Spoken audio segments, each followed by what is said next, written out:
萧家、萧炎。 Halo semua, kembali lagi bersama Mimin. Apa kabar kalian hari ini? Mudah-mudahan Mimin doakan sehat selalu, panjang umur, murah rezeki. Amin. Mimin akan kembali mendongeng alur cerita film yang berjudul Battle Through the Heavens. Dan mohon maaf apabila tidak sesuai dengan videonya ya. Karena alur yang Mimin sampaikan ini belum dirilis filmnya. Mimin ingatkan kembali konten ini full spoiler, yang tidak suka boleh di skip ya. Yang suka semoga terhibur. Tanpa basa-basi kita mulai.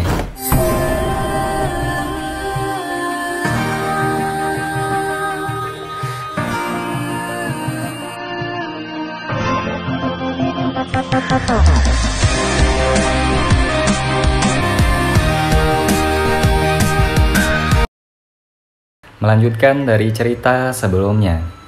Aura cahaya ungu samar merembes keluar dari dalam sayap kelelawar hitam yang gelap. Beberapa busur tampak seperti bentuk petir, tampak juga sangat misterius. Setelah apa yang disebut Lightning Bat Skywings ini muncul, seluruh rumah lelang menjadi agak hening.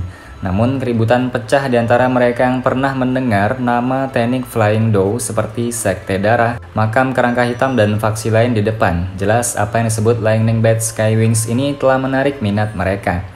Lagi pula selama seseorang memiliki teknik Dough ini, mereka akan bisa terbang seperti doang yang kuat. Ini jelas sesuatu yang harus dimiliki seseorang untuk membunuh orang dan melarikan diri dengan mudah. Hal ini menarik, aku suka itu. Tatapan pemimpin Sekte Junior Darah menatap tajam ke sayap kelelawar aneh yang telah lolos dari gulungan batu giok saat dia bergumam pelan. Pemimpin Sekte Junior, harga teknik Dough terbang ini kemungkinan akan lebih dari 1 juta. Jika kita terus menyia-nyiakan seperti ini, kita mungkin tidak akan bisa bersaing untuk item terakhir. Setelah mendengar kata-kata Fan Ling, seorang lelaki tua berwajah pucat tidak bisa menahan diri untuk berbisik dengan khawatir. "Kenapa kamu begitu cemas?" Fan Ling melirik lelaki tua itu dengan dingin dan tertawa.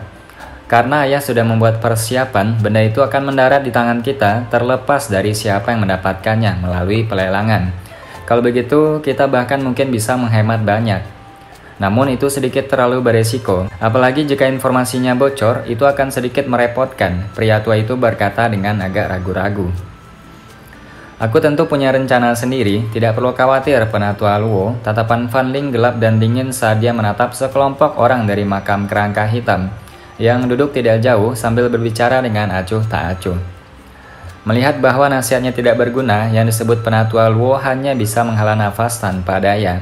Dia menggelengkan kepalanya dan berhenti berbicara. "Aku pikir semua orang juga harus tahu bahwa teknik Flying Dough saat ini sangat langka. Setelah negosiasi, Lightning Bat Skywings ini dapat dianggap sebagai teknik Dough terbang Swan tengah kelas rendah jika akan diberi peringkat menurut kelasnya. Oleh karena itu, harga dasar ditetapkan 1 juta. Lelang sekarang akan dimulai." "Sebenarnya ini mahal." Mendengar harga 1 juta yang tinggi, Xiaoyan menggelengkan kepalanya. Dia bisa merasakan tatapan panas di dalam tempat lelang langsung sangat berkurang ketika harga diumumkan. Memang sedikit mahal, tapi teknik Flying Dough sepadan dengan harganya. Ini juga alasan mengapa aku mengatakan bahwa kamu beruntung ketika mendapatkan sayap awan ungu dari gua gunung saat itu. Paling tidak, kamu mungkin satu-satunya orang yang memiliki teknik Flying Dough di Kekaisaran Jiama. Tawa Yao Lao tiba-tiba terdengar di hati Xiaoyan. "Hei, ini pertama kalinya aku melihat teknik Flying Dough selain sayap awan ungu, Guru. Jika sayap langit kelelawar petir dibandingkan dengan sayap awan unguku, mana yang lebih cepat?" Xiaoyan tersenyum dan bertanya dengan rasa ingin tahu. "Sayap awan ungu milikmu adalah teknik kelas Swan tingkat menengah, sedangkan ini adalah teknik kelas Swan tingkat rendah. Secara alami milikmu sedikit lebih cepat, namun karena terbuat dari Lightning Bat, kecepatan Lightning Bat Skywings ini dapat didorong ke batas ekstrim selama badai petir. Di lain waktu, itu hanya bisa dianggap biasa." Yao Lao tersenyum saat dia menjawab. Meskipun dia tidak terlalu tertarik, itu tidak berarti bahwa orang lain sama dengannya. Tepat saat juru lelang berambut putih itu jatuh, pemimpin Sekte Junior dari Sekte Darah Fan Ling perlahan berdiri. Tatapannya mengancam menatap semua orang di sekitarnya. Siapapun matanya bersentuhan dengannya tanpa sadar akan mengalihkan pandangan mereka. Hanya orang-orang kuat itu yang juga didukung oleh kekuatan yang cukup kuat bertindak seolah-olah mereka tidak merasakan apa-apa. 1.300.000. Fan Ling menarik pandangannya dan dengan dingin mengeluarkan harga yang menyebabkan kegemparan di dalam rumah lelang. langsung menaikkan harga 300.000 sekaligus. Tampaknya orang ini bermaksud mengumumkan satu hal kepada semua orang. Tuan muda ini menginginkan teknik do terbang. Di bawah harga ini seluruh rumah lelang tenang selain dari beberapa bisikan untuk sementara sebelum tawa menyihir yang meresap langsung ke tulang seseorang terdengar. Pemimpin Sekte Junior Fanling benar-benar murah hati. Namun Sky Serpent Mansion, kami juga tertarik dengan Lightning Bat Skywing ini. Oleh karena itu, aku mohon maaf, 1.400.000. Fanling menatap sisi lain dari rumah lelang. Di tempat dia melihat beberapa tubuh tinggi dan seksi duduk di sana, bersantai di kursi berbulu mereka. Pinggang lembut mereka sama memikatnya dengan ular air. Itu sebenarnya Penatua King dari Sky Serpent Mansion. Benar-benar tidak terduga bahwa kamu juga datang untuk berpartisipasi dalam pameran lelang tahun ini. Fanling tersenyum dangkal saat dia berbicara. Aku tidak punya pilihan, ada beberapa hal yang tidak bisa disembunyikan. Tidakkah kamu setuju, pemimpin Sekte Junior? Wanita yang menyihir itu yang dipanggil Penatua King tersenyum ketika dia mengajukan pertanyaannya. Sosoknya yang mempesona menyebabkan nyala api yang jahat menari-nari di dalam hati banyak pria muda di rumah lelang. Rumah ular langit, Xiaoyan tidak bisa tidak bertanya ketika dia mendengar nama ini. Anak kecil, saat itu kamu bahkan bertukar pukulan dengan orang-orang dari Sky Serpent Mansion. Jangan bilang kamu lupa. Yao Lao berbicara sambil tersenyum. Bertukar pukulan? Xiaoyan terkejut saat mendengar ini. Segera dia tampaknya telah mengingat sesuatu dan ekspresi di balik jubah hitamnya berubah drastis. Wanita misterius dan kaisar ular hitam bersayap 8. Ya, mereka adalah orang-orang yang termasuk dalam Sky Serpent Mansion. King Lin ada di tangan mereka. Ekspresi Xiaoyan sedikit suram. Kamu tidak perlu terlalu mengkhawatirkan gadis kecil itu. Hidupnya di Sky Serpent Mansion sebenarnya lebih baik daripada di tempat lain. Matanya yang aneh dan unik itu menyebabkan Sky Serpent Mansion menggunakan semua sumber daya mereka untuk melatihnya. Jika kamu bertemu dengannya di masa depan, kamu mungkin akan terkejut dengan kekuatannya, ujar Yao Lao menghibur. Semoga, namun jika aku memiliki kesempatan di masa depan, aku akan pergi dan mencarinya. Jika memang benar seperti yang dikatakan guru, maka aku akan melupakannya. Jika Sky Serpent Mansion mencoba dengan paksa mengambil mata seseorang, seperti klanmu itu, aku pasti tidak akan membiarkan dia tinggal di tempat seperti itu. Xiaoyan merenung dalam hatinya. Dia merasakan sedikit simpati untuk gadis kecil yang memiliki kehidupan yang menyedihkan itu. Selain itu, dia direnggut dari tangannya. Karena itu dia juga merasa sedikit malu. Ya, Yao Lao memberikan tanggapan sebelum segera terdiam. Selama Yao Lao berbicara dengan Xiaoyan, persaingan di rumah lelang telah meningkat ke tingkat yang dapat menyebabkan orang bergidik ketakutan. Sementara Fanling dan Penatua King saling menawar satu sama lain, hanya dalam waktu singkat Lightning Bat Skywings yang harga dasarnya adalah 1 juta, telah meningkat menjadi lebih dari 1.700.000. 1.900.000. Fanling menghirup udara dalam-dalam dan kemerahan seperti mengerikan muncul di wajahnya yang putih pucat. Tatapan gelapnya yang pekat menatap Penatua King yang mempesona dan bergerak. Pemimpin Sekte Junior Fanling benar-benar murah hati. 1.900.000. Aku harap kamu masih memiliki cukup uang pada akhirnya. Setelah harga akhir Fanling, wajah lama Elder King juga sedikit berubah. Tujuan mereka kali ini bukanlah teknik do terbang. Membuang-buang uang terlalu banyak saat ini jelas agak tidak bijaksana. Karena itu dia hanya bisa menyerah untuk terus bersaing. Fanling tertawa dingin, dia menoleh dan melemparkan pandangannya ke platform kristal, berteriak dingin pada juru lelang yang agak bingung. Mengapa kamu masih linglung? Pemimpin Sekte Junior, tolong jangan marah. Pelelang berambut putih yang terkejut buru-buru berkata sambil tersenyum. Setelah menghadap ke tempat lelang dan bertanya 3 kali sesuai aturan, palu lelang di tangannya akhirnya turun, mengumumkan pemilik terakhir. Setelah palu lelang jatuh, teknik do terbang jatuh ke tangan Fanling. Mereka memang layak menjadi faksi besar. Mereka juga bertindak begitu luar biasa. 1.900.000, jumlah yang sangat besar ini sama dengan beberapa tahun pendapatan klan Xiao. Saat Xiaoyan menatap Fanling yang perlahan duduk, dia tidak bisa menahan diri untuk tidak memukul bibirnya dan berbisik sambil tersenyum. Barang yang akan dilelang selanjutnya agak aneh, ini karena bahkan kita tidak tahu persis apa kegunaannya. Namun setelah pembedaan berulang kali dari pameran lelang kami, tampaknya itu adalah peta harta karun tertentu yang tidak diketahui. Ujar juru lelang berambut putih itu membungkukkan tubuhnya untuk mengeluarkan piring perak. Setelah itu dia dengan hati-hati menarik kain di atas piring perak. Sepotong kain kuno yang bobrok muncul di depan mata semua orang. Saat mereka melihat potongan kain bobrok, semua orang di aula segera mengeluarkan suara cemoohan setelah hening beberapa saat. Senyum di wajah juru lelang berambut putih itu agak canggung ketika dia mendengar tanggapan yang tidak menyenangkan. Setelah pemeriksaan mereka, kain tua ini seharusnya menjadi peta. Ini bisa dikenal dari rute dan simbol di atasnya. Namun mereka tidak berhasil mendapatkan banyak selain ini dengan pengecualian. Sudut mata juru lelang melirik kain tua itu, jari-jarinya memutarnya dan meletakkannya di atas cahaya di depan mata semua orang. Dia menunjuk gambar tertentu di tepinya, di mana hanya setengahnya yang ada dan berkata sambil tersenyum. Jika itu yang aku pikirkan, peta ini seharusnya sudah sangat tua. Meskipun aku tidak yakin apa yang mengarah ke sana, barang kuno seharusnya tidak menjadi barang yang biasa, bukan? Hal yang tersembunyi dapat mengguncang seluruh benua. Kebanyakan orang mendengus jijik di hadapan kata-katanya ini. Tentu saja tidak semua orang bereaksi seperti ini. Paling tidak, mata Xiaoyan saat ini tiba-tiba melebar. Tatapannya mengandung sedikit getaran saat dia menatap gambar yang terletak di tepi fragmen peta itu. Ada dua fragmen peta yang mirip dengan ini di dalam cincin penyimpanannya. Gambar dengan hanya satu sisi itu bukan hanya beberapa garis, tetapi adalah Purifying Lotus Demon Flame. Peringkat ketiga di Heavenly Flame Ranking. Api setan teratai pemurnian adalah api surgawi yang menakutkan yang bahkan belum pernah dilihat oleh Yao Lao sebelumnya. Legenda mengatakan bahwa di bawah api iblis semacam ini, Douzong dan bahkan Douzun hanya bisa gemetar ketakutan jika dia mendapatkannya.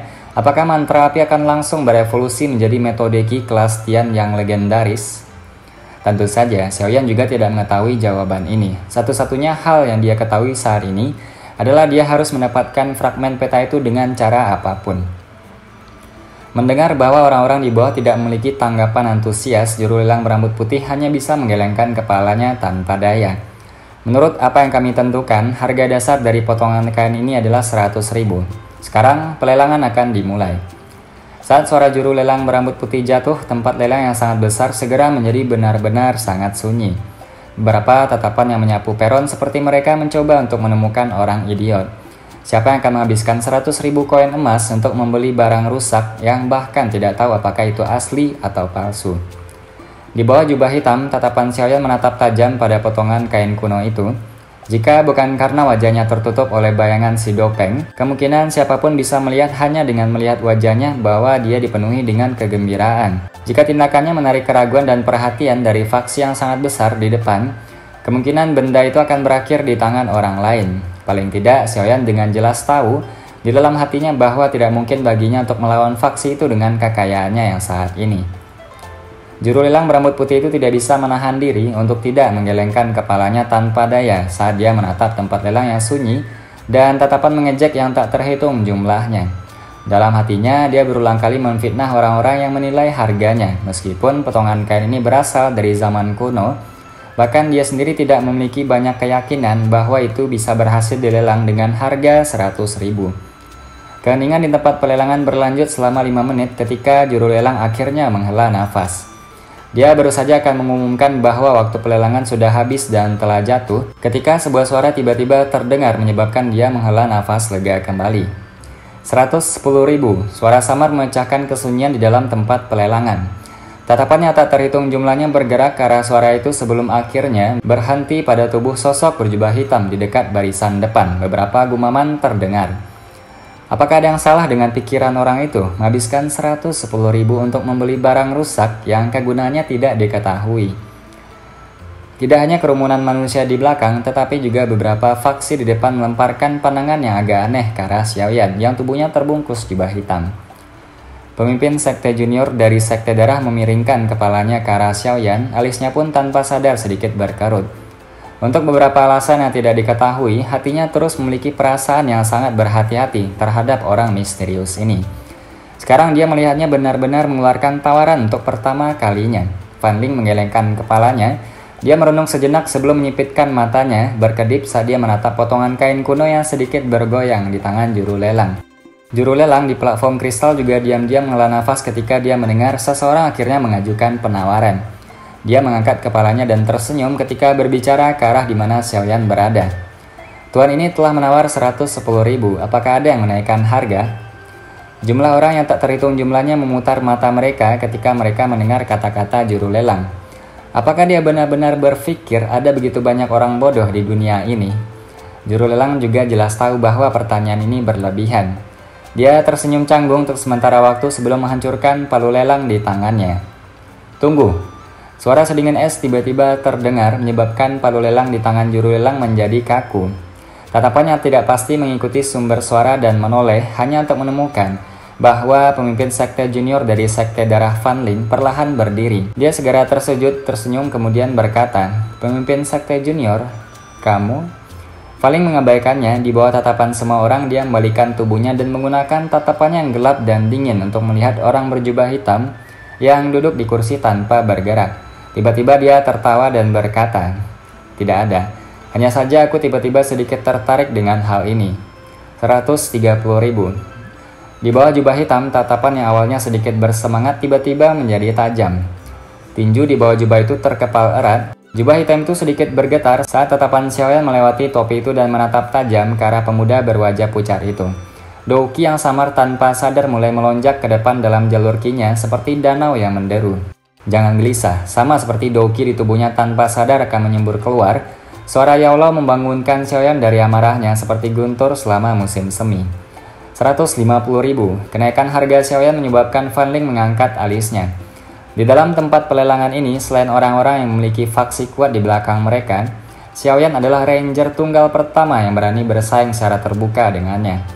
200.000. Pemimpin sekte junior dari sekte darah ini menatap Xiaoyan untuk waktu yang lama sebelum melambaikan tangannya. Dia menambahkan 50.000 lagi ke harga. Pemimpin sekte junior melihat aksi Fan Ling, lelaki tua di sampingnya tak kuasa menahan diri untuk berdiri. Sebelumnya masih bisa dimengerti jika mereka menghabiskan banyak uang selama pelelangan untuk teknik Flying Dough. Namun sekarang Fan Ling menghabiskan uang yang tidak perlu untuk bertarung dengan seseorang. Ini sangat tidak cocok dengan karakter Fan Ling. Duduk. Ekspresi Fan Ling menjadi dingin. Dia dengan ingin berteriak pada lelaki tua itu dan permusuhan melintas di wajahnya, menyebabkan lelaki tua itu merasakan hawa dingin di hatinya dan dia pun hanya bisa mundur. Kompetisi penawaran yang muncul dengan cara yang membingungkan segera menyebabkan tatapan di seluruh rumah lelang menjadi terpana. Tentu saja, selain orang-orang yang benar-benar bingung di tempat pelelangan, juru lelang di platform kristal membuka mulutnya dan tersenyum. Dia tidak menyangka bahwa benda ini yang dianggap tidak banyak berguna sebenarnya menyebabkan dua orang bersaing untuk mendapatkannya. Selain itu, salah satunya adalah pemimpin sekte junior yang kaya dan berkuasa dari sekte darah. Tangan Xiaoyan dengan lembut gemetar di lengan bajunya. Dia mencoba yang terbaik untuk mendapatkan kembali ketenangannya. Jangan terus bersaing dengannya. Jika kita melanjutkan dengan cara ini, faksi lain mungkin akan melihat beberapa petunjuk. Saat ini, Fan Ling ini seharusnya menaikkan harga untuk menyelidikimu karena beberapa keraguan. Namun, jika kamu terus bertarung dengannya, kamu mungkin akan mengekspos beberapa nilai dari fragmen peta misterius itu. Ketika saatnya tiba, akan sulit untuk memastikan bahwa faksi lain tidak akan bergabung. Dengan kemampuan finansialmu saat ini, kamu tidak dapat bersaing dengan mereka yang telah mengumpulkan kekayaan mereka selama bertahun-tahun. Suara berat Yao Lao tiba-tiba terdengar saat hati Xiaoyan yang tidak menyerah telah merencanakan untuk sekali lagi menaikkan harganya. Lalu apa yang kita lakukan? Jangan bilang kita harus membiarkan fragmen peta ini lolos tepat di depan mataku. Xiaoyan menggertakkan giginya saat dia menjawab. Kita pasti harus mendapatkan api iblis pemurnian lotus. Oleh karena itu, kita harus benar-benar mengumpulkan peta-peta ini. Namun kita tidak dapat mengungkapkan sedikit pun dari apapun yang terkait dengan api iblis teratai pemurnian. Oleh karena itu, sebaiknya jangan biarkan fragmen peta ini menarik terlalu banyak perhatian di depan umum. Guru, maksudmu kita harus membiarkan Fan Ling mengambil peta itu? Xiaoyan berkata dengan cemberut. Karena dia menginginkannya, mari kita berikan sementara padanya. Namun aku juga mengatakan bahwa benda itu pasti akan menjadi milik kita. Ujar Yao Lao, suaranya menjadi dingin. Guru berpikir untuk mengambil tindakan setelah pelelangan untuk merebutnya. Pemahaman yang kuat melintas saat Xiaoyan berbisik di dalam hatinya. Itu seperti yang kamu katakan, kita harus mendapatkan fragmen peta itu dengan segala cara. Meskipun dia disebut pemimpin sekte junior dari sekte darah, kita juga tidak perlu ragu-ragu. Yao Lao tertawa dingin. Karena orang ini menginginkannya, ayo berikan padanya terlebih dahulu. Jangan terlihat terlalu memperhatikan hal ini untuk menghindari kecurigaan orang lain. Xiaoyan perlahan menghela nafas, dia diam-diam mengangguk dan menekan pikiran yang berputar dan bergelombang di dalam hatinya. Tatapan gelap dan pekat di bawah dopeng melirik Fan Ling sementara tubuhnya menyusut ke kursinya. Dia tidak membuka mulutnya lagi. Melihat aksi Xiaoyan ini, alis Fan Ling langsung berkerut. Apakah dia salah merasakan? Orang ini bertindak secara acak ketika dia menawar item ini. Ekspresi Fan Ling pun juga menjadi agak jelek. Tatapan di sekitarnya menembak seperti sedang menonton orang gila yang bodoh, menyebabkan sudut mulutnya sedikit berkedut. Dia mendengus dingin, berbalik dan duduk kembali di kursinya. Wajahnya begitu suram sehingga menakutkan. Pemimpin sekte junior Fan Ling telah menawar 200.000 koin emas untuk fragmen peta ini. Apakah ada yang ingin menaikkan tawaran? Juru lelang tersenyum ketika dia bertanya kepada orang banyak. Namun tidak ada yang menjawabnya. Karena itu dia dengan mudah dan buru-buru mengetok palu lelang. Tubuh Xiaoyan diam-diam duduk di kursi. Beberapa kelompok barang yang dilelang diubah di atas panggung. Namun tidak ada yang menarik tatapan Xiaoyan. Tatapannya sebagian terfokus pada punggung Fan Ling. Senyuman yang pekat dan buas di wajahnya di bawah jubah hitam perlahan-lahan menjadi lebih besar. Fan Ling berpikir bahwa dengan menawar secara acak, dia akan bisa mendapatkan peta harta karun yang sangat berharga. Sayangnya, meskipun dia akhirnya mendapatkan peta harta karun, dia juga mendapatkan kartu kematian bersamanya. Xiaoyan harus mendapatkan fragmen peta itu apapun caranya. Tidak peduli kemana Fan Ling berlari setelah ini, dia akan menerima serangan fatal yang tersembunyi di dalam kegelapan. Film pun berakhir, mohon maaf kalau ada salah-salah kata, sampai jumpa di video selanjutnya.